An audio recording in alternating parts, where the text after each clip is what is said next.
Chrono CAC sur TV Finance, il est 9h01 et nous sommes en ligne pour parler de l'ouverture de l'indice parisien avec Xavier Fenot, associé chez Interactive Trading. Bonjour Xavier. Bonjour Aude. Alors ce matin, qu'est-ce que donne l'ouverture sur le CAC ?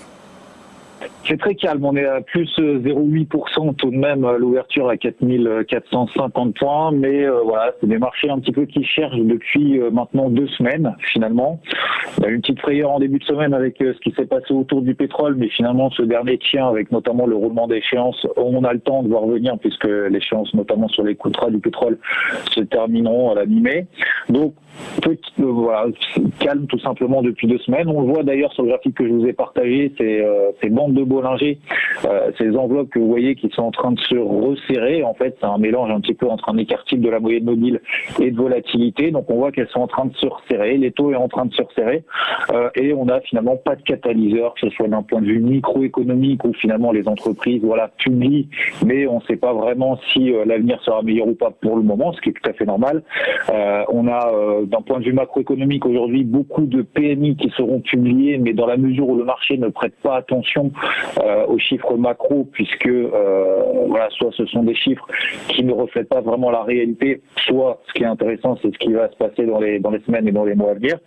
Donc on a une bataille assez tranquille entre les boules et les bears, donc les haussiers et les baissiers. Dès qu'on arrive proche de la zone des 4330 points finalement sur le CAC, hop, on a les bears finalement qui relâchent la pression et qui laissent la balle au bout tranquillement. Donc là ça remonte légèrement ce matin et lorsqu'on va arriver très probablement sur cette zone de résistance très très forte maintenant qu'on connaît depuis 2 semaines, 4550 points, et finalement on a les boules finalement qui lâchent prise et derrière on a les bears qui reprennent. Donc on est dans un range de consolidation vraiment clairement défini que tout le monde a vu très probablement en regardant dans ces graphiques. Donc à très court terme, on a un tout petit flux haussier qui vient de finalement de la tenue hier des grosses zones de support qu'on a. Donc sur le CAC, comme je vous disais, c'est 4330 points. Sur le DAX, c'est 10 200 points et sur le Dow Jones, c'est 23 000. Et même si on va du côté du Japon, c'est les 18 900 points. Comme ça, tout le monde a les niveaux, tout le monde a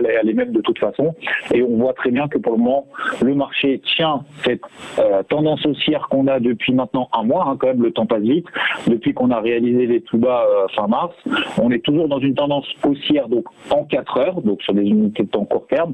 Par contre, on est toujours dans une tendance baissière depuis le début de la crise, depuis fin février, avec des zones de résistance très très fortes, notamment sur le CAC. Donc c'est 4550 ligne horizontale, niveau horizontal. C'est également un retracement de 38,2 de toute la baisse qu'on a réalisée. C'est une bande de Bollinger supérieure en daily, qui est la MM50, donc la moyenne mobile à 50 jours également qui arrive. Donc on est coincé comme ça entre 2 étaux. Donc qu'est-ce qu'il faut surveiller ? Les zones que je vous ai indiquées, c'est-à-dire 4550 sur le CAC. J'ai plutôt tendance à privilégier un biais plutôt baissier à travailler à la vente, notamment sur des stratégies intra-swing, parce qu'on est dans une figure technique de biseau ascendant qui normalement, dans la plupart des cas, c'est pas dire 100% des cas, mais la plupart des cas, on devrait en sortir par le bas, mais on n'a pas de confirmation tant qu'on tient les 4330 points.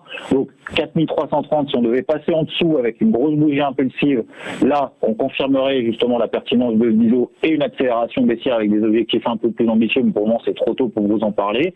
Pour le moment c'est pas le cas, donc on patiente à surveiller ces niveaux-là et également éventuellement le compte Twitter de Monsieur Trump, parce qu'on sait que généralement dans ces cas-là il tweet quelque chose et ce qui permet de décanter un petit peu la situation. Oui, il peut nous réserver de belles surprises ou de mauvaises, on ne sait pas. Merci beaucoup Xavier Fenot, je rappelle que vous êtes associé chez Interactive Trading.